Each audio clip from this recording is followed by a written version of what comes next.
لگ سکتی ہے تو بھی یہ توبہ نہیں. اگر اس لیے گناہ چھوڑا کہ جی مال بہت خرچ ہو جاتا ہے، مثلا ایک انسان جوا کھیلنے سے توبہ کرتا ہے جی کہ بہت لاس ہوتا ہے، تو یہ توبہ نہیں کہلاتی. توبہ کہتے ہیں انسان گناہ کو اللہ رب العزت کے ڈر کی وجہ سے چھوڑے. جب کوئی بھی بندہ توبہ کرے تو اس کو چند کام کرنے چاہیے. پہلا کام کہ برے دوستوں سے الگ ہو جائے. امام غزالی رحمۃ اللہ علیہ نے فرمایا یار بد مارے بد سے بھی زیادہ برا. یار بد کہتے ہیں برے دوست کو، اور مارے بد کہتے ہیں زہریلے سانپ کو، کہ برا دوست زہریلے سانپ سے بھی زیادہ برا. کیا مطلب کہ زہریلا سانپ اگر ڈس لے تو انسان کی جان کا خطرہ، اور اگر برا دوست ڈس لے تو انسان کے ایمان کا خطرہ. اس لیے برا دوست سانپ سے بھی زیادہ برا. پھر دوسری بات امام غزالی رحمۃ اللہ علیہ نے یہ لکھی کہ یار بد شیطان سے بھی زیادہ برا. جب پہلی مرتبہ یہ بات پڑھی تو مجھے حیرت ہوئی کہ شیطان تو مردود ہے، آخر یہ کلمہ گو مسلمان ہے، برا دوست جو بھی ہے، شیطان سے یہ برا کیسے ہو گیا؟ مگر امام غزالی رحمۃ اللہ علیہ نے آگے اس کی تفصیل لکھی. وہ فرماتے ہیں کہ شیطان انسان کو گناہ کی طرف متوجہ کرتا ہے تو ذہن میں گناہ کا خیال ڈالتا ہے. آگے عمل کرنا نہ کرنا بندے کی اپنی مرضی ہوتی ہے، لیکن برا دوست وہ انسان کے ذہن میں گناہ کا خیال ہی نہیں ڈالتا، وہ اس کا ہاتھ پکڑ کر اس سے گناہ کروا دیتا ہے. اس سے معلوم ہوا کہ برا دوست شیطان سے بھی زیادہ برا ہوتا ہے. جب تک انسان برے دوستوں کو نہیں چھوڑے گا اس کی توبہ پکی سچی نہیں ہوگی. اس کی مثال یوں سمجھیں کہ اگر کوئی موتی گندی نالی کے اندر پڑا ہے، آپ اس کے اوپر اگر پانی ڈالنا شروع کریں تو آپ اس کے اوپر 100 لیٹر پانی بھی ڈالیں پھر بھی وہ گندے کا گندا، اس لیے کہ گندی نالی میں جو پڑا ہوا ہے. اور اگر گندی نالی سے نکال لیں تو 1 گلاس پانی ڈالنے سے وہ صاف اور پاک ہو جائے گا. اسی طرح برے دوستوں کی محفل میں رہتے ہوئے انسان نیک نہیں بن سکتا، ان کو چھوڑنا پڑتا ہے. اور عجیب بات کہ ہم اللہ تعالیٰ سے روزانہ عہد بھی کرتے ہیں، وتر میں یہ دعا پڑھتے ہیں وَنَخْلَعُ وَنَتْرُكُ مَن يَفْجُرُكَ، اے اللہ ہم نے چھوڑ دیا، کلو حاصل کر لیا ان لوگوں سے جو تیرے نافرمان ہیں. تو نماز میں ہم اللہ سے عہد کرتے ہیں اور دن ہوتا ہے تو انہی لوگوں سے ہماری دوستی ہوتی ہے.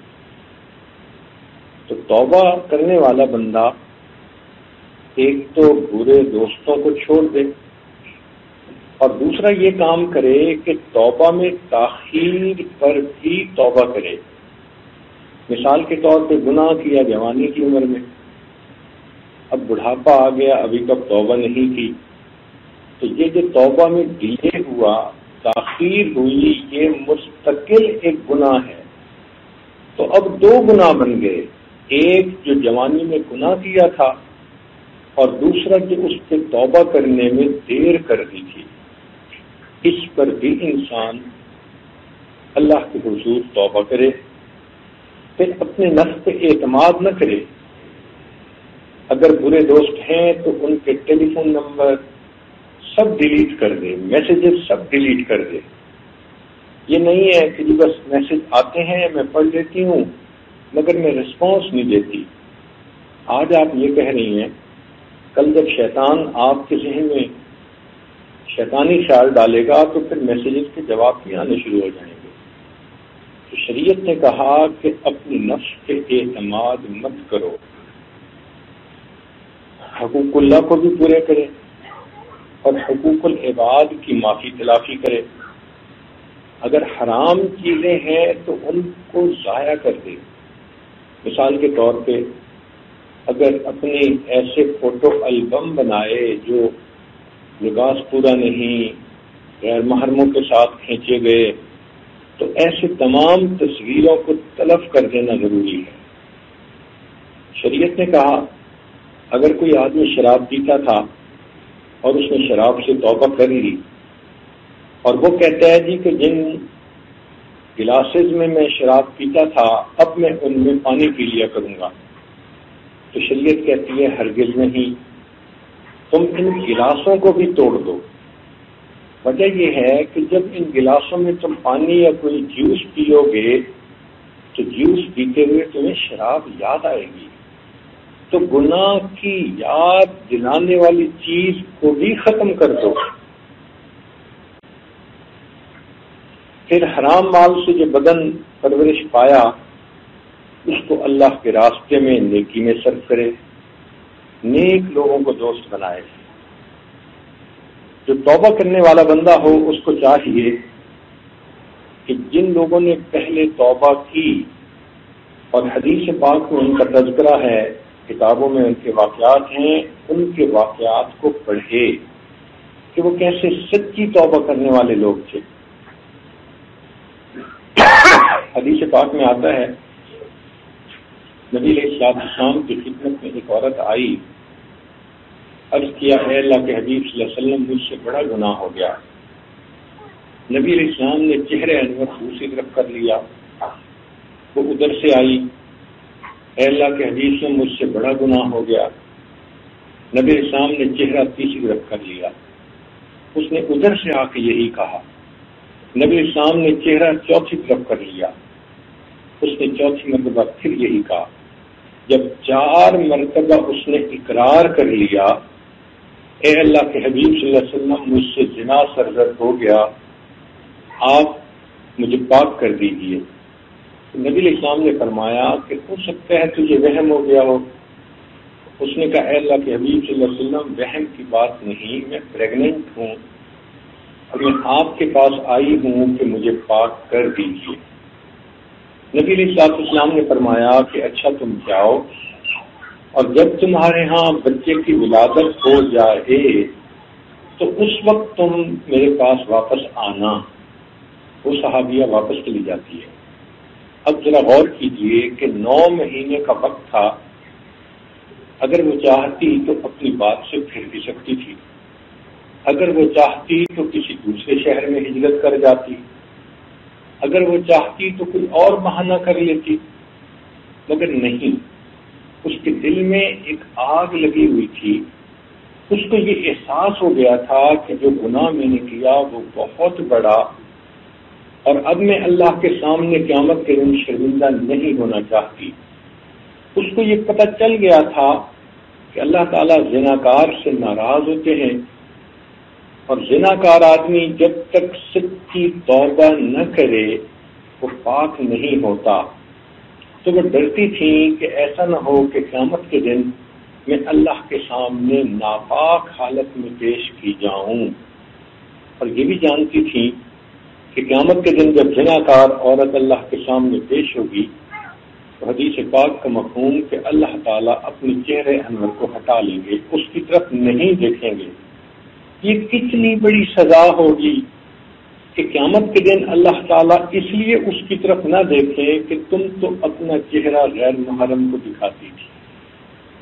اور یہ بھی ہے کہ زناکار عورت جب اللہ کے سامنے پیش کی جائے گی اس کے جسم پر کپڑے ہوں گے، ایک ہوا کا جھونکا آئے گا اور ساری مخلوق کے سامنے اس کے کپڑے اتر جائیں گے. اس لیے یہ ذلیل ذلت ملے گی کہ یہ غیر محرم کے سامنے کپڑے اتارے. پھر ایک اور بات حدیث پاک میں فرمائی گئی کہ اس عورت کو جہنم کے اندر جب پھینکا جائے گا تو جس طرح آپ نے ہوٹلوں پر دیکھا کہ چکن پیس ہوتے ہیں اور وہ روسٹ ہو رہے ہوتے ہیں آگ کے اندر، لٹکے ہوئے ہوتے ہیں کسی تار کے اندر، اس طرح جہنم کے اندر اس عورت کو پستانوں کے ذریعے لٹکایا جائے گا. یہ جسم کا وہ حصہ ہے کہ انسان ذرا سختی سے ہاتھ لگ جائے تو تکلیف ہوتی ہے، اور اگر اس کے اندر لوہے کی تار ڈالی جائے گی اور انسان کو لٹکایا جائے گا، آپ سوچ سکتی ہیں کہ کتنی تکلیف ہوگی۔ اور جس طرح مرغا آگ کے اندر جل رہا ہوتا ہے، یہ عورت جہنم کی آگ میں اس طرح جل رہی ہوگی، پھر اس کے منہ میں پیپ آ رہی ہوگی جو یہ پی رہی ہوگی، پھر اس کو ایک اور بھی سزا دی جائے گی۔ حدیث پاک میں آتا ہے ایک غار ہوگی جو بچھوؤں کی ہوگی، اس عورت کو اس کے اندر دھکا دے کر اس کے منہ پہ چٹان رکھ دی جائے گی، اور اس میں لاکھوں بچھو ہوں گے، اور وہ لاکھوں بچھو اس کے جسم پر اس طرح چڑھیں گے جس طرح شہد کے چھتے پر شہد کی مکھیاں ہوتی ہیں۔ اتنے لاکھوں بچھو ایک وقت میں اس کو ڈسیں گے، اس کے جسم کے ہر سیل کے اندر زہر جائے گی، اور اسے اتنی تکلیف ہوگی۔ یہ سزا کیوں ملے گی؟ کہ تم نے ایسا گناہ کیا تھا جس کی وجہ سے تیرے جسم کے انگ انگ نے مزے پائے تھے، اب انگ انگ کے اندر اس زہر کا اثر جائے گا۔ ایک شہد کی مکھی کاٹ لے تو اس کی تکلیف ہم سے برداشت نہیں ہوتی، جب یہ بچھو کاٹیں گے اور لاکھوں کی تعداد میں ایک وقت میں کاٹیں گے، پاؤں سے لے کے سر تک ہر جگہ پر ڈنک لگیں گے، سوچے کتنی تکلیف ہوگی۔ اب تو گھبرا کہ یہ کہتے ہیں کہ مر جائیں گے، مر کے بھی چین نہ پایا تو کدھر جائیں گے۔ وہ صحابیہ جانتی تھی کہ یہ سب تکلیفیں مجھے جہنم میں دی جائیں گی، اس لیے مجھے اسی دنیا میں پاک ہونا ہے۔ اس کو پتا تھا جب میں گناہ کا اقرار کروں گی مجھے رجم کیا جائے گا، مردوں کے مجمع کے اندر مجھے زمین میں گڑھا کھود کے آدھا زمین کے اندر دھسا دیا جائے گا، اور اوپر کا ہاتھ جو ہے اس کو پتھر مارے جائیں گے، کوئی پتھر میرے سر پہ لگے گا، کوئی منہ پہ لگے گا، کوئی آنکھ پہ، کوئی کان پہ، جسم سے خون نکلے گا، قبیلے کی ذلت ہوگی، ماں باپ کی ذلت ہوگی، اور مجھے اتنی دردناک موت دی جائے گی۔ مگر وہ جانتی تھی کہ یہ دنیا کی ذلت بھی چھوٹی ہے، یہ دنیا کی تکلیف بھی چھوٹی ہے۔ قیامت کے دن ساری مخلوق کے سامنے بے پردہ ہونا زیادہ برا ہے، اللہ تعالیٰ کا ناراض ہو جانا زیادہ بڑا گناہ سزا ہے۔ لہذا وہ کہنے لگی، اے اللہ کے حبیب صلی اللہ علیہ وسلم مجھے پاک کر دیجئے۔ نبی اسلام نے فرمایا جاؤ، جب بچے کی ولادت ہو جائے پھر آنا۔ واپس چلی جاتی ہے۔ اس کو راتوں کو نیند نہیں آتی تھی، سکون نہیں تھا۔ وہ سوچتی تھی اگر اسی حال میں مر گئی تو میں اللہ کو کیا منہ دکھاؤں گی۔ چنانچہ خدا خدا کر کے بچے کی ولادت ہوتی ہے۔ وہ ایک دن اپنے بچے کو لے کے آئی، اے اللہ کے حبیب صلی اللہ علیہ وسلم بچے کی ولادت ہو گئی، اب آپ مجھے پاک کر دیجیے۔ نبی اسلام نے فرمایا جاؤ اس بچے کو دودھ پلاؤ۔ وہ عورت پھر واپس آتی ہے۔ سوچئے تو صحیح، اتنے مدت میں یہ عورت اپنی بات سے منحرف نہیں ہوئی، اس کی وجہ کیا تھی؟ اس کو یہ یقین تھا کہ اس گناہ کی وجہ سے آخرت کی ذلت بہت بڑی، دنیا کی ذلت چھوٹی۔ وہ پھر 1-1.5 سال بچے کو پالتی ہے۔ ایک دن بچے کو لے کر آئی، اس بچے کے ہاتھ میں روٹی کا ٹکڑا تھا۔ اے اللہ کے حبیب صلی اللہ علیہ وسلم، اب بچے نے روٹی کھانا شروع کر دی، میں اپنی ذمہ داری سے فارغ ہو گئی۔ نبی اسلام نے صحابہ سے فرمایا اس عورت کو رجم کر دیا جائے۔ چنانچہ لوگ جمع ہوئے، عورت کو پتھر مارنے لگے۔ حدیث پاک میں آتا ہے ایک صحابی نے جب اس کو پتھر مارا تو انہوں نے کوئی فکرہ کہہ دیا کہ تو نے کتنا برا کام کیا، کتنی گندی عورت ہے۔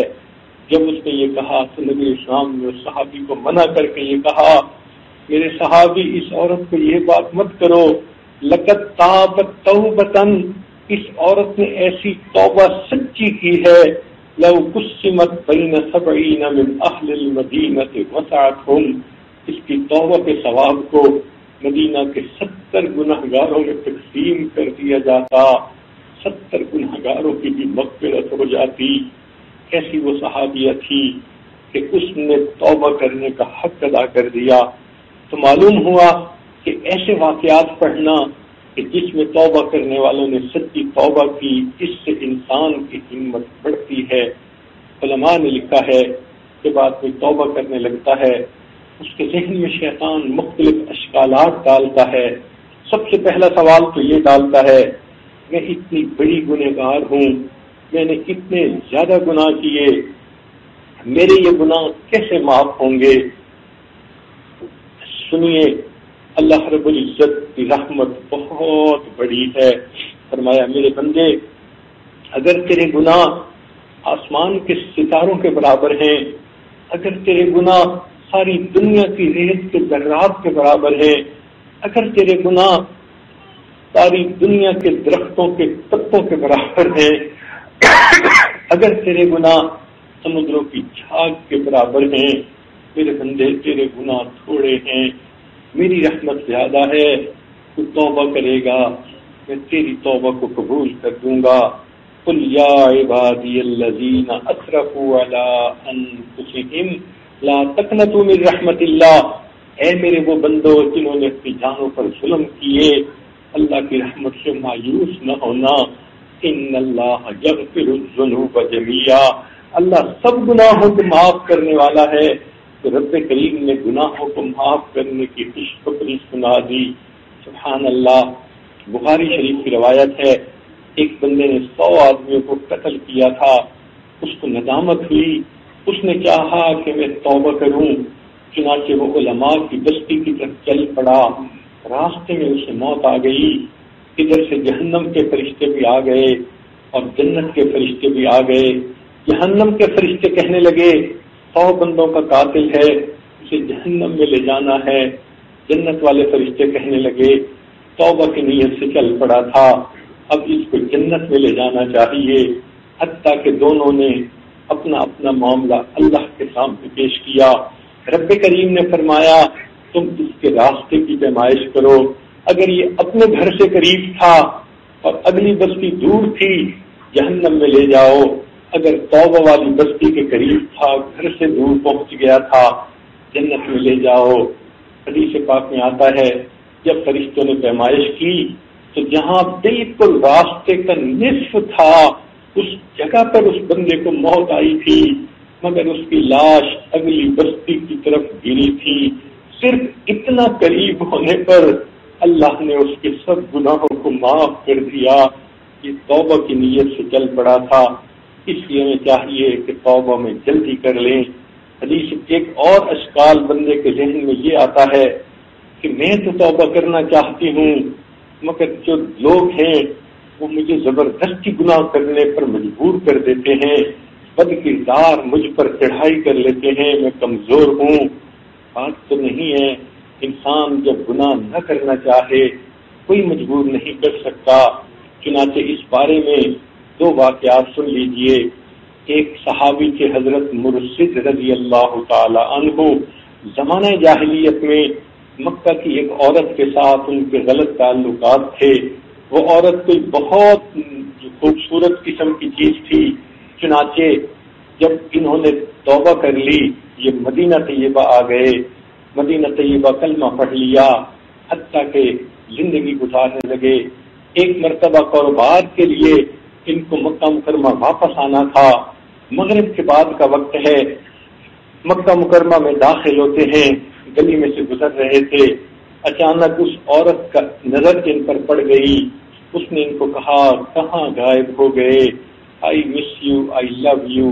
جو گانے گاتی ہیں اس نے وہی گانے شروع کر دیے اور کہا کہ اتنا عرصہ ہو گیا ملاقات بھی نہ ہوئی، آج میرا خامد بھی گھر پہ نہیں، تم اپنا کام سمیٹ کے آ جانا، میں تمہارا انتظار کروں گی. اس صحابی نے کہا کہ نہیں، میں آپ کے پاس نہیں آؤں گا.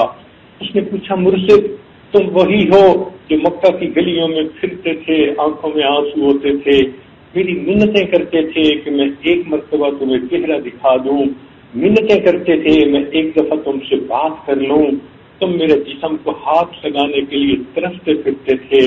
آج میں تمہیں کہہ رہی ہوں کہ تم آنا، میں گھر میں تمہارا انتظار کر رہی ہوں اور تم کہتے ہو میں نہیں آؤں گا.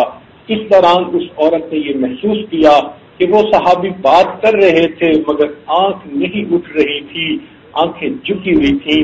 تو وہ کہنے لگی تم میری طرف دیکھ کیوں نہیں رہے؟ انہوں نے کہا میں تمہاری طرف نہیں دیکھ سکتا، میری آنکھوں نے اب ایسی ہستی کو دیکھ لیا ہے جس کے بعد یہ غیر محرم کی شکل نہیں دیکھ سکتی. وہ تو پہلے سے چونکہ طبیعت کھلی ہوئی تھی، دونوں آپس میں ملتے رہتے تھے. وہ آگے بڑھی کہ ذرا ہاتھ لگائے. صحابی کہنے لگے خبردار تم نے میرے جسم کو ہاتھ لگایا، میں اپنی تلوار سے تمہارے سر کو جدا کر دوں گا. وہ گھبرا گئی کہ یہ تو بہت ہی زیادہ سخت بات اس نے کر دی. واپس چلی گئی. جو گناہوں سے بچنے والے ہوتے ہیں وہ پھر اتنا فرم سٹینڈ لے لیتے ہیں، دوسرا بندہ ان کو گناہ کی طرف مجبور نہیں کر سکتا. ایک اور واقعہ، حضرت مالک رضی اللہ کعب بن مالک رضی اللہ عنہ ایک صحابی ہیں. ایک جہاد میں جانے کے لیے ان کو دیر ہو گئی. اللہ کے حبیب صلی اللہ علیہ وسلم نے فرما دیا کہ آپ جو ہے انتظار کریں جب تک اللہ آپ کی توبہ قبول نہ کرے. صحابہ کو بھی منع کر دیا آپ اس سے گفتگو بند کر دیں جب تک توبہ قبول نہیں ہوتی. آپ رضی اللہ عنہ کہتے ہیں میرے لیے زمین پوری فراخی کے باوجود دشوار ہو گئی، اس لیے کہ مجھے یہ ڈر تھا اگر اس دوران مجھے موت آ گئی تو میری موت ایمان پر نہیں آئے گی کہ اللہ کے حبیب مجھ سے ناراض ہیں، اور اگر اس دوران اللہ کے حبیب صلی اللہ علیہ وسلم نے پردہ فرما لیا تو قیامت کے دن میرا کیا بنے گا. مجھے کسی کا چین نہیں تھا، آرام نہیں تھا، میرا دن نہیں گزرتا تھا، میری رات نہیں گزرتی تھی، مگر اسی حال میں مجھے 40 دن گزر گئے. میں بہت ڈپریسڈ کنڈیشن میں گزارا کر رہا تھا. گھر سے باہر نکلا، بازار میں پہنچا تو مجھے ایک آدمی نے کہا کہ تمہیں غسان کے بادشاہ نے ایک رکا بھیجا ہے. میں نے رکا پڑھا، لکھا ہوا تھا عیسائی بادشاہ نے کہ میں نے سنا ہے آپ کے صاحب نے آپ سے بول چال بند کر دی، آپ ہمارے پاس آ جائیے، ہم آپ کی عزت افزائی کریں گے، آپ کو ہم یہاں بہت آسانی اور سہولت کی زندگی گزارنے کا موقع دیں گے. وہ صحابی کہتے ہیں میں نے یہ رکا پڑھا، میری آنکھوں سے آنسو آ گئے کہ ایک تو میرے اوپر آزمائش آئی ہے اور دوسرا میں اتنا گر گیا کہ اب کافر لوگ میرے اوپر طمع کرنے لگے کہ میں ان کے ساتھ جا کر مل جاؤں. وہ فرماتے ہیں میں نے اس بندے کے سامنے اس کاغذ کے کئی پرزے کیے، تنور جل رہا تھا، میں نے آگ کے اندر وہ خط پھینک دیا، ان کو میسج پہنچا دیا خبردار میرے بارے میں یہ مت سوچنا. دیکھیں جو توبہ کرنے والے ہوتے ہیں وہ پھر ایسا معاملہ کرتے ہیں پھر اللہ ان کی توبہ کو قبول بھی فرما لیتے ہیں. کبھی کبھی ذہن میں یہ خیال آتا ہے میں توبہ تو کرنا چاہتی ہوں مگر پرانی یادیں عذاب بن چکی ہیں، ہر وقت ذہن میں پرانے خیالات آتے ہیں، میں کیا کروں. ہوتا تو ہے لیکن اس سے مایوس نہیں ہونا چاہیے، اللہ تعالیٰ سے دعائیں کرنی چاہیے. اللہ رب العزت اس بات پر قادر ہیں کہ وہ پروردگار ہماری ان یادوں کو ذہن سے ختم کر دیں اور دل کے اندر اللہ کی یاد کو جما دیں. اللہ کے لیے یہ مشکل نہیں، دعائیں کرنی چاہیے. اللہم انا نجعلک فی نحورہم ونعوذ بک من شرورہم، اللہم استر عوراتنا وآمن روعاتنا. ان دعاؤں کے مانگنے سے اللہ تعالیٰ ذہنی یادوں کو ٹھیک کر دیتے ہیں. کبھی کبھی شیطان ذہن میں یہ خیال ڈالتا ہے کیا گناہوں کا اعتراف کرنا ضروری ہے؟ جی ہاں، اللہ تعالیٰ کے سامنے گناہوں کا اعتراف کرنا ضروری ہے. دنیا میں اعتراف کر لے تو معافی مل جائے گی، وگرنہ جہنم میں جا کر تو ہر گنہگار اعتراف کرے گا. قرآن مجید میں ہے سورہ ملک میں کہ جہنمیوں سے فرشتے پوچھیں گے کیا تمہارے پاس ڈرانے والا نہیں آیا تھا؟ وہ کہیں گے ما جاءنا نذیر، قالوا بلا قد جاءنا نذیر، ہاں ہمارے پاس ڈرانے والا تو آیا تھا لیکن ہم نے اس کی بات کو نہ سنا. ہمارے اندر لو کنا نسمع، اگر ان کی بات کو سن لیتے، او نعقل، ہمارے اندر عقل کی رتی ہوتی، ما کنا فی اصحاب السعیر، آج ہم جہنم کے جلنے والوں میں نہ ہوتے. فاعترفوا بذنبہم فسحقا لاصحاب السعیر، اپنے گناہوں کا اعتراف کریں گے. معلوم ہوا کہ انسان کو گناہوں کا اعتراف تو کرنا ہی پڑے گا. دنیا میں کر لے گا اللہ کے سامنے تو توبہ کی وجہ سے گناہ دھل جائیں گے، ورنہ جہنم میں جا کے تو ہر بندہ گناہوں کا اعتراف کرے گا ہی صحیح. اس لیے حدیث پاک میں دعا سکھائی، ابوء لک بنعمتک وابوء بذنبی، اللہ میں نعمتوں کا اعتراف کرتا ہوں اور اپنی گناہوں کا بھی اعتراف کرتا ہوں. کبھی کبھی شیطان ذہن میں یہ خیال ڈالتا ہے کہ توبہ تو میں کرتی ہوں مگر میں گناہ سے بچ نہیں سکتی، میرا نفس بہت خراب ہے، بھائی میں نہیں بچ سکتی، میرا اللہ تو مجھے بچا سکتا ہے. آپ توبہ کرتے ہوئے اللہ کی ذات پر نظر رکھیے. اللہ تعالیٰ مہربانی فرما کر انسان کے دل میں گناہ کی نفرت ڈال دیتے ہیں، انسان کی طبیعت گناہ سے اچاٹ کر دیتے ہیں، انسان کو گناہوں سے محفوظ فرما لیتے ہیں. اور ایک کا بہترین طریقہ کہ آپ اگر کمزور ہیں تو کسی اللہ والے کے ساتھ مل کر آپ گناہوں سے سچی توبہ کے کلمات پڑھ لیں. یہ توبہ کے کلمات کسی اللہ والے کے ساتھ مل کر پڑھنا، اس کی یہ برکت ہوتی ہے. اللہ تعالیٰ توبہ کو قبول فرماتے ہیں. قرآن مجید میں بھی رب کریم فرماتے ہیں فاستقم کما امرت، اے میرے حبیب صلی اللہ علیہ وسلم آپ بالکل سیدھے رہیے جیسے آپ کو حکم دیا. ومن تاب معک، اور جو صحابہ آپ کے ساتھ مل کر توبہ طائب ہوئے تو صحابہ نے نبی اسلام کے ہاتھ پر توبہ کی. اس لیے جو بندہ کمزور اپنے آپ کو محسوس کرے وہ اللہ والوں کے ساتھ مل کر توبہ کے کلمات پڑھ لے، اللہ تعالیٰ مہربانی فرما دیتے ہیں. ہمارے حضرت مرشد عالم رحمۃ اللہ علیہ کا ایک واقعہ ہے. ایک گھر میں گئے، بڑے علماء کا گھر تھا. وہ عالم خود یہ واقعہ سناتے ہیں کہ میرے 8 کے قریب بچے تھے، 5 بیٹے تھے، 3 بیٹیاں تھیں، سب عالم حافظ قاری مفتی تھے، سب نیک تھے. 3 خانہ ہم آفتابس، ہر گھر کا بندہ ایک روشن ستارے کی مانند تھا. مگر کہتے ہیں کہ میرا ایک بیٹا ایسا تھا جو فرانس چلا گیا تعلیم حاصل کرنے کے لیے، اور وہاں جا کر وہ ڈہریہ بن گیا. نہ دین کو مانتا تھا نہ خدا کو مانتا تھا. اب ہم میاں بیوی راتوں کو روتے رہتے کہ یہ صرف بے نمازی ہی نہیں، یہ سرے سے کافر ہے، خدا کو بھی نہیں مانتا. بیوی ایک دن مجھے کہنے لگی ہم کب تک حضرت سے یہ بات چھپائیں گے؟ دیکھیں اگر ران کے اوپر بھی پھوڑا بن جائے تو ڈاکٹر کے سامنے تو پھر ران کو کھولنا ہوتا ہے.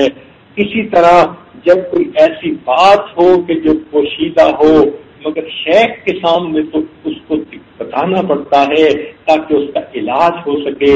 تو میری بیوی کے کہنے پر میں نے ایک دن حضرت کے سامنے کہا حضرت آپ ہمارے گھر کے سب لوگوں سے اتنے خوش ہیں، اتنی تعریف کرتے ہیں کہ سب بچے نیک متقی پرہیزگار ہیں. ایک اور بھی میرا بیٹا ہے آج تک آپ کے سامنے نہیں آیا، وہ دہریہ ہے، وہ فرانس چلا گیا تھا پڑھنے کے لیے، دہریہ بن کر واپس آیا. ہم اپنے دل کا یہ غم کسی کو بتا بھی نہیں سکتے. حضرت نے فرمایا کہ اچھا اپنے اس بچے سے کہو میرے ساتھ مل کر کچھ کلمات پڑھ لے. چنانچہ انہوں نے اور ان کی اہلیہ نے اپنے بچے کو یہ سمجھایا کہ بیٹا حضرت کے ساتھ مل کے کچھ کلمات پڑھ لو. بیٹے نے کہا میں اسلام کو نہیں مانتا، میں خدا کو نہیں مانتا، میں کیا کلمات پڑھ لوں؟ حضرت نے فرمایا میں نے تو کچھ بھی نہیں کہا کہ کیا مانو کیا نہ مانو، میں نے تو اتنا کہا ہے کہ میرے ساتھ مل کے کلمات پڑھ لو. جب ماں باپ نے خوب مجبور کیا وہ کہنے لگا اچھا میں آپ لوگوں کی خاطر یہ بات کر لیتا ہوں مگر میں دین کو نہیں مانتا، خدا کو نہیں مانتا. اتنا کہنے کے باوجود اس نے ہمارے حضرت کے ساتھ مل کر توبہ کے کلمات پڑھ لیے. اللہ والوں کے ساتھ مل کر توبہ کے کلمات پڑھنے کے بھی کچھ تاثیر ہوتی ہے. اللہ نے دل بدلنا شروع کر دیا. کرتے کرتے 1 سال کے بعد بالآخر اس نے اسلام قبول کر لیا. پھر اس کے بعد وہ نیک بنا، علم حاصل کیا، اللہ کی شان حضرت سے بیعت ہوا، اور پھر 5-6 سال کے بعد حضرت نے اس کو خلافت عطا کی۔ الحمدللہ ہزاروں لوگ اس نوجوان کی وجہ سے نیکی کے اوپر آ گئے۔ ذرا غور کیجئے، کہاں وہ بچہ ایمان سے محروم تھا، کہاں اللہ والے کے ساتھ توبہ کے کلمات مل کر پڑھ لیے، اللہ نے اس کو ہادی مہدی بنا دیا، اس کو دوسروں کے لیے ہدایت دینے والا بنا دیا۔ یہ اللہ کی رحمت اور مہربانی ہوتی ہے۔ کبھی کبھی ذہن کے اندر یہ خیال آتا ہے، اچھا اگر میں نے بہت گناہ کیے ہیں، اللہ بھی تو رحیم ہے، وہ مجھے بخش دے گا۔ بات بالکل ٹھیک ہے کہ اللہ رحیم ہے، وہ بخش دیں گے، لیکن اگر موت کے وقت ہمیں کلمے پڑھنے کی توفیق ہی نہ ہوئی پھر کیا بنے گا؟ گناہوں کی ایک بڑی تاثیر یہ بھی ہے، موت کے وقت کلمے کی توفیق چھین لی جاتی ہے۔ ہمارے ایک قریبی ڈاکٹر تھے، وہ کہتے ہیں کہ میں نے زندگی کے 35 سال ایمرجنسی وارڈ کے اندر گزارے، میری عادت تھی کہ جو بندہ بھی ہوتا تھا آخری لمحوں پر میں اسے کلمہ یاد دلاتا تھا۔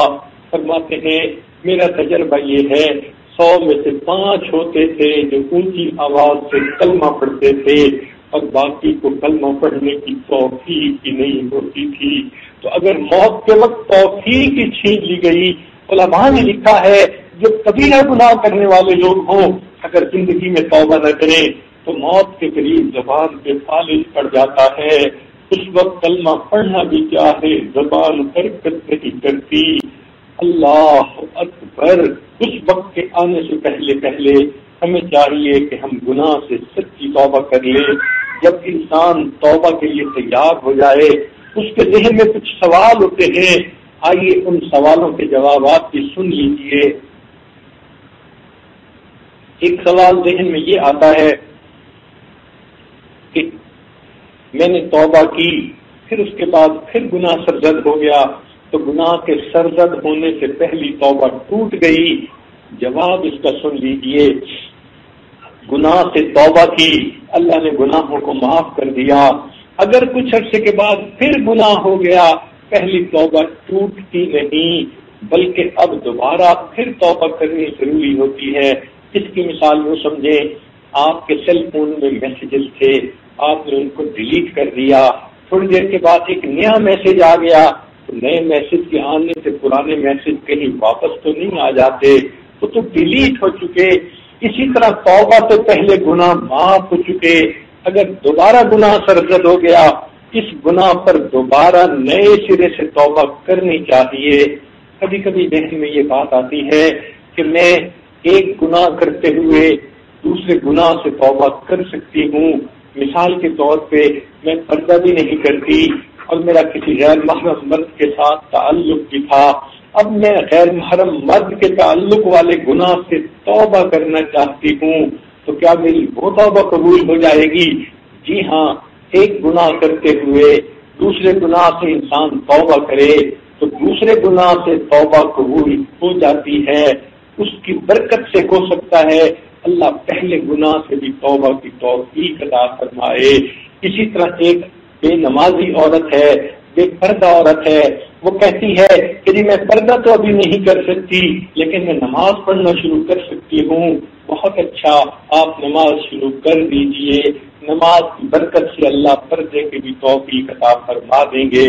تو معلوم ہوا ایک گناہ کرتے ہوئے اگر دوسرے گناہ سے توبہ کی جائے تو جس گناہ سے توبہ ہو وہ اللہ کے ہاں قبول ہو جاتی ہے، پھر اس کی برکت سے اللہ پہلے گناہ سے بھی توبہ کی توفیق دے دیتے ہیں۔ ایک سوال ذہن میں یہ پیدا ہوتا ہے، میرے ذمے بہت ساری قضا نمازیں، قضا روزے ہیں، میں کیا کروں؟ مجھے تو زندگی کے 15 سال ہو گئے میں نے نماز نہیں پڑھی، تو بھائی اگر نماز قضا باقی ہے تو روزانہ 5 نمازیں پڑھنی شروع کر دیجئے، ہر دن میں اپنی جو روزانہ کی نمازیں ہیں وہ بھی پڑھیں اور ایک ایک نماز قضا بھی پڑھیں، فجر کے 2 پر، ظہر کے 4 پر، عصر کے 4 پر، مغرب کے 3 اور عشاء کے 4 فرض اور 3 وتر، یہ کل 17 رکعتیں بنتی ہیں۔ آپ چاہیں تو ایک ہی وقت میں یہ 17 رکعتیں پڑھ لیں، چاہیں تو ہر نماز کے بعد ان کے فرض جو قضا تھے اس کو ادا کر لیں۔ روزانہ اگر آپ ایک دن کی قضا نماز کرتی رہی تو 15 سالوں میں 15 سال کی قضا نماز بھی ادا ہو جائے گی۔ ہم نے بعض لوگوں کو دیکھا 20-20 سال کی قضا نمازیں ادا کی، کئی سال کے انہوں نے روزے رکھے۔ اسی طرح کہ سردی کے موسم میں روزے رکھنے شروع کر دیں، اللہ تعالیٰ آسانی فرما دیتے ہیں۔ تو قضا نمازیں اور قضا روزے قضا کرنے شروع کر دیجئے تاکہ اللہ تعالیٰ کے پاس قسط پہنچنی شروع ہو جائے۔ اگر اس دوران بھی موت آ گئی تو اللہ تعالیٰ فرمائیں گے میرے بندے نے قرضہ تو ادا کرنا شروع کر دیا تھا، چلو بقیہ میں اس کو اپنی رحمت سے معاف کر دیتا ہوں۔ ایک سوال ذہن میں یہ آتا ہے کہ میں نے تو بہت غیبت کی مختلف عورتوں کی، میں کیا کروں؟ تو بھائی غیبت جو ہے یہ حقوق العباد میں سے ہے۔ بہتر تو یہ کہ اس بندے سے معافی مانگی جائے اور اس کو بتایا جائے کہ جی اگر آپ کے حقوق میں مجھ سے کوئی کمی ہو گئی تو مجھے معاف کر دے۔ یہ مت کہیں کہ میں نے آپ کے بارے میں یہ کہا ورنہ تو دشمنی ہو جائے گی۔ ایک جنرل بات کر دے کہ جی آپ پلیز کوئی کوتاہی ہو گئی ہو آپ کے بارے میں تو مجھے معاف کر دے۔ شریعت کہتی ہے کہ اس نے معاف کر دیا تو بھی معاف، سن کے مسکرا پڑی تو بھی معاف، خاموشی کر لی تو بھی معاف۔ دنیا میں معافی مانگنی بہت آسان ہے۔ اور اگر کوئی بندہ یہ کہے کہ جی میں نے تو کسی بندے کو قتل کیا، میں کیا کروں؟ تو شریعت نے کہا کہ ایک تو اللہ سے معافی مانگے کہ جس کے حکم کو توڑا گیا، دوسرا جو اس کے وارث ہیں ان کو قصاص ادا کرے، دیت ادا کرے، اور تیسرا جس کو قتل کیا اس بندے کی طرف سے استغفار کرے۔ 3 کاموں کے کرنے پر اللہ تعالی گناہوں کو معاف فرما دیں گے۔ یہ مختلف سوالات تھے جو ذہن میں آتے ہیں۔ اگر کوئی یہ کہے کہ میں نے تو کسی کا مال چوری کیا، میں کیا کروں؟ تو اس مال کو واپس کرنا ہوگا۔ اگر وہ بندہ فوت ہو گیا تو اس کے ورثاء کو کر دیں۔ اگر پتہ بھی نہیں کہ اس کا وارث کون ہے تو اللہ کے راستے میں صدقہ کر دے، نیت کریں کہ اس کا ثواب جو قیامت کے دن ملے گا اللہ اس حق والے کو اس کا ثواب عطا فرما دے۔ تو اس طرح اللہ تعالیٰ کی طرف سے رحمت ہوگی۔ یہ چند سوالات جو ذہن کے اندر آتے ہیں ان کے جوابات دے دیے گئے۔ اب توبہ کا طریقہ بھی سن لیجئے۔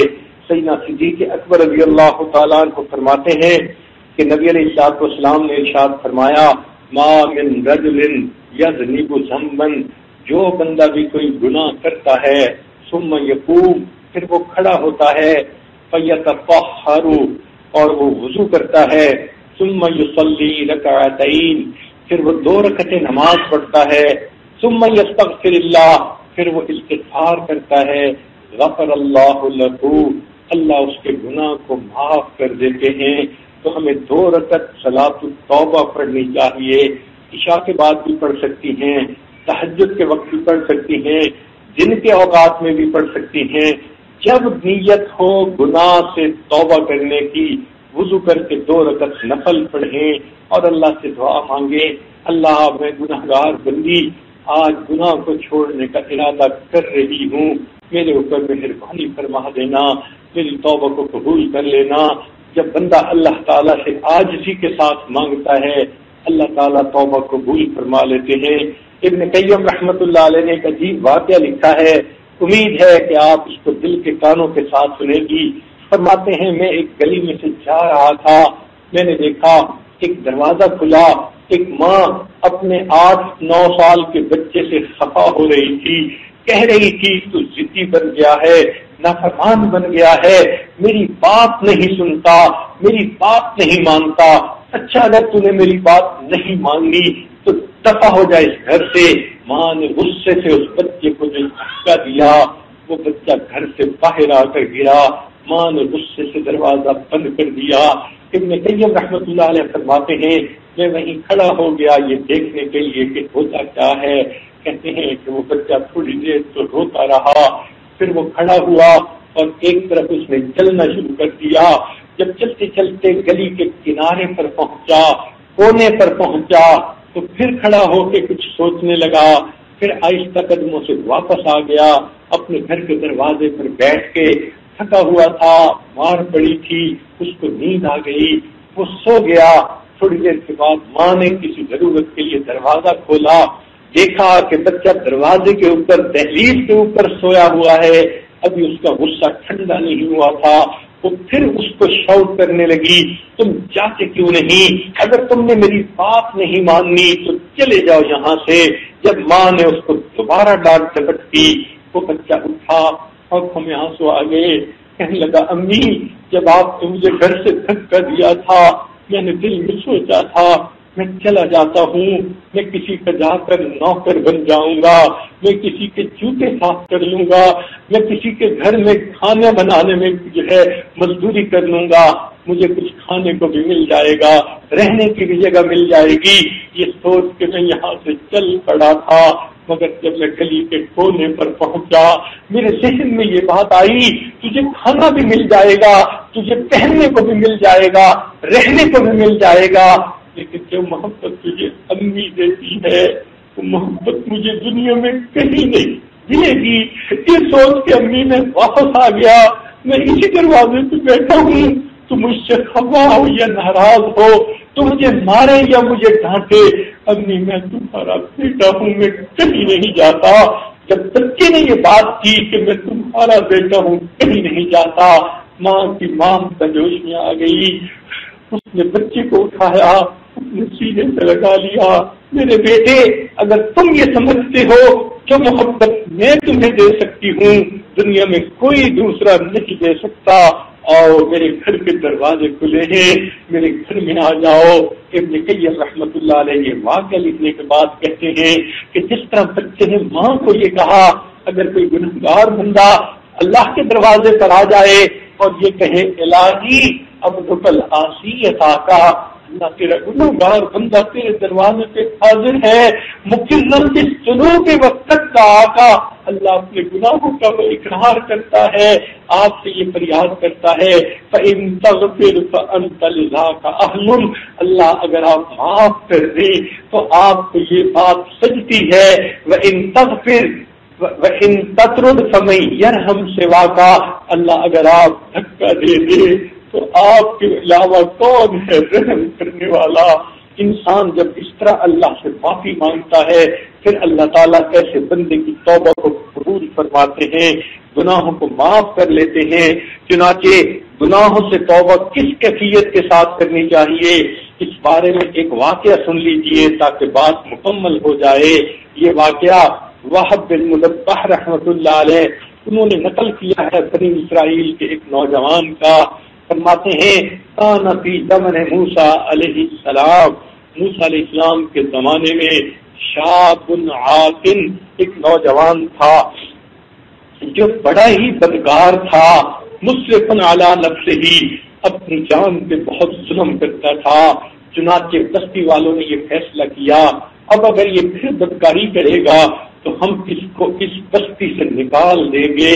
کچھ عرصہ تو وہ توبہ پر قائم رہا، پھر وہ زنا کا مرتکب ہوا۔ چنانچہ بستی والوں نے اس کو خوب سزا دی، مار پیٹ کی، اور مارنے پیٹنے کے بعد اس کو بستی سے دھکا دیا کہ تم یہاں رہنے کے قابل نہیں، ذلیل کر کے بستی سے اس نوجوان کو نکال دیا۔ فَأَخْرَجُوهُ مِن بَيْنِهِمْ لِسُوءِ فِعْلِهِ، انہوں نے نکال دیا اس کو بستی سے اس کے برے کاموں کی وجہ سے۔ وہ نوجوان شہر کے دروازے سے آگے ایک جگہ ویرانہ تھا، درخت تھے، وہاں جا کر رہنے لگ گیا۔ سردی کا موسم تھا، اس کے پاس بستر بھی نہ تھا، پورے کپڑے بھی نہ تھے، اس کو بخار آ گیا، دوا بھی نہ تھی، کھانے پینے کو کوئی چیز بھی نہ تھی۔ چنانچہ اس حال میں اس نوجوان کو اس ویرانے میں موت آنے لگی۔ ہوا کیا، جب موت آنے لگی تو اس کے ساتھ عجیب معاملہ ہوا۔ فَعَذَرَتْهُ الْوَفَاةُ فِي خَرْبَةٍ عَلَى بَابِ الْبَلَدِ، اس شہر کے دروازے کے سامنے اس ویرانے میں اس نوجوان کو موت آ گئی۔ فَأَوْحَى اللَّهُ تَعَالَى إِلَى موسیٰ علیہ السلام، اللہ تعالیٰ نے موسیٰ علیہ السلام کی طرف وحی نازل فرمائی اور اپنے پیغمبر علیہ السلام کو یہ فرمایا، اے میرے پیارے موسیٰ علیہ السلام، ان ولی من اولیائی حضرت الموت، میرے اولیاء میں سے ایک ولی کو موت آ گئی ہے، آپ وہاں پر جائیے، فاحذرہ وغسلہ وصلی علیہ، جائیے اس کو غسل دیجیے اور اس کی نماز جنازہ پڑھیے، وقل لمن کثر عصیانہ، اور اعلان کر دیجیے کہ جس بندے کے گناہ بہت زیادہ ہوں، یحضر جنازتہ، وہ اس بندے کا جنازہ آ کر پڑھ لے، لأغفر لہم، میں اس کے گناہوں کو بھی معاف کر دوں گا، واحملہ الی لاکرم مثواہ، اس کو دفن کر دیجیے تاکہ میں اپنے اس ولی کی بہت عزت افزائی کروں۔ فنادى موسیٰ علیہ السلام فی بنی اسرائیل، اللہ اکبر، موسیٰ علیہ السلام نے بنی اسرائیل کے اندر اعلان کروا دیا، لوگوں، اللہ کے ایک ولی کی وفات ہو گئی، جو جنازہ پڑے گا اس کے گناہ معاف ہو جائیں گے۔ فکثر الناس، لوگ بڑی تعداد میں جنازہ پڑھنے کے لیے اکٹھے ہو گئے۔ فلما حضروہ، جب وہاں پر حاضر ہوئے، عارفوہ، اس بندے کو پہچان لیا، فقالو، سارے لوگ کہنے لگے، یا نبی اللہ، اے اللہ کے پیارے نبی علیہ السلام، ھذا ھو الفاسق، یہ تو وہی فاسق ہے، الذی اخرجناہ، جس کو ہم نے بستی سے باہر نکال دیا تھا۔ فتعجب موسیٰ من ذلک، موسیٰ علیہ السلام بڑے حیران ہو گئے۔ فأوحى اللہ الیہ، اللہ نے موسیٰ علیہ السلام کی طرف وحی نازل فرمائی، صدقوا، یہ لوگ ٹھیک کہتے ہیں، وہم شہدائی، اور سچی بات کر رہے ہیں، الا انہ لما حضرت الوفات فی ھذہ القربۃ، بات یہ ہے کہ جب اس نوجوان کو اس ویرانے میں موت کا وقت آیا، نظر یمنۃ و یسرۃ، اس نوجوان نے دائیں نظر ڈالی، بائیں نظر ڈالی، فلم یرا حمیما، کوئی اس کا دوست پاس نہیں تھا، ولا قریبا، کوئی قریبی بھی پاس نہیں تھا۔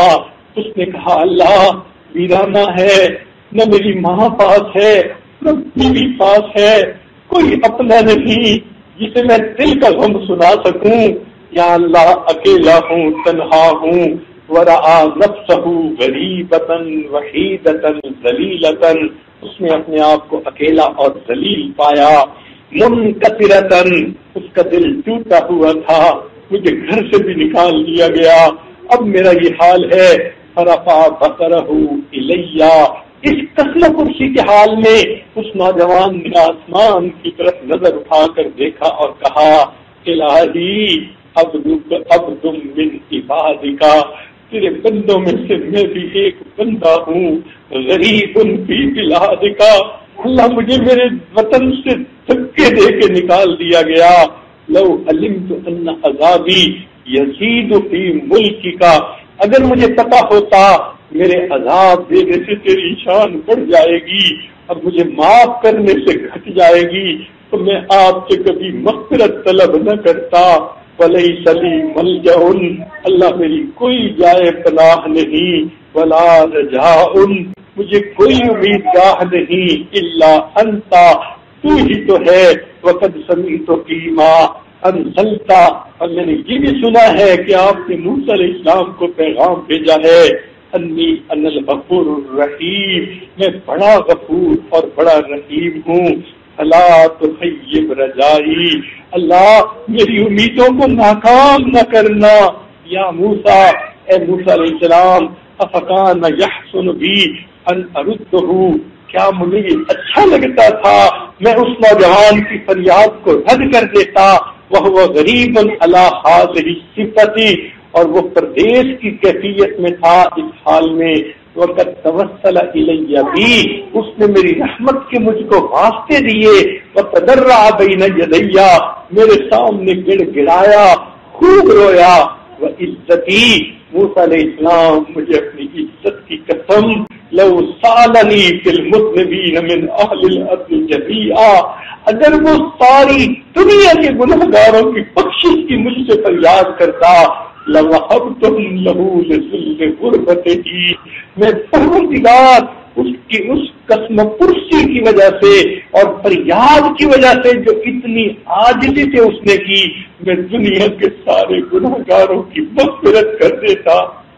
اللہ اکبر، اللہ کتنی قریب ہے، اتنا بڑا گنہگار جسے لوگ دستی سے نکالتے ہیں، اگر وہ بھی موت سے پہلے آپ کے سامنے فریاد کر لیتا ہے، آپ فرماتے ہیں اتنی اچھی اس نے فریاد کی، ساری دنیا کے گنہگاروں کی بخشش کا سوال کرتا، ساری دنیا کے گنہگاروں کی بخشش کر دیتا۔ پھر اللہ تعالیٰ فرماتے ہیں یا موسیٰ، اے موسیٰ علیہ السلام، انا کہف الغریب، جس کا کوئی نہیں ہوتا اس کا میں پناہ گاہ ہوتا ہوں، وحبیبہ، جس کا دوست کوئی نہیں ہوتا اس کا دوست میں ہوتا ہوں، وطبیبہ، اور جس کا طبیب کوئی نہیں ہوتا اس کا طبیب میں ہوتا ہوں، وراحمہ، اور جس پہ رحم کرنے والا کوئی نہیں ہوتا اس پہ رحم میں پروردگار کرتا ہوں۔ جب اللہ اتنے قریب ہے، اتنے مہربان ہے کہ وہ ایک گنہگار کو اپنے اولیاء کے زمرے میں شامل فرما لیتے ہیں، ہمیں بھی چاہیے آج کی اس مجلس میں ہم اپنے اللہ سے سچی طور پر اپنے سارے گناہوں کی معافی مانگیں۔ اللہ ہمارے گناہوں کو معاف فرما دیجیے، قیامت کے دن کی ذلت سے ہمیں محفوظ فرما دیجیے۔ اللہ ہم سے تو دو بندوں کے سامنے کی ذلت برداشت نہیں ہوتی، قیامت کے دن ساری مخلوق کے سامنے کی ذلت کیسے برداشت ہوگی؟ اللہ ہم سے تو چند کلو کا وزن نہیں اٹھایا جاتا، قیامت کے دن پہاڑوں برابر گناہوں کا بوجھ ہم کیسے اٹھائیں گے؟ اللہ ہم سے تو دنیا کی دھوپ کی گرمی برداشت نہیں ہوتی، قیامت کے دن تیرے جہنم کی گرمی کہاں برداشت ہوگی؟ اللہ ہم پر مہربانی فرما دیجیے، ہم انسان ہیں، ہم بھول گئے، خطائیں کر بیٹھے، آج احساس ہوا ہمیں گناہوں سے توبہ کرنی چاہیے۔ اے اللہ ہم سب کی توبہ کرتے ہیں، آپ کی رحمت کو مانگتے ہیں، اللہ ہم پر مہربانی فرما دیجیے۔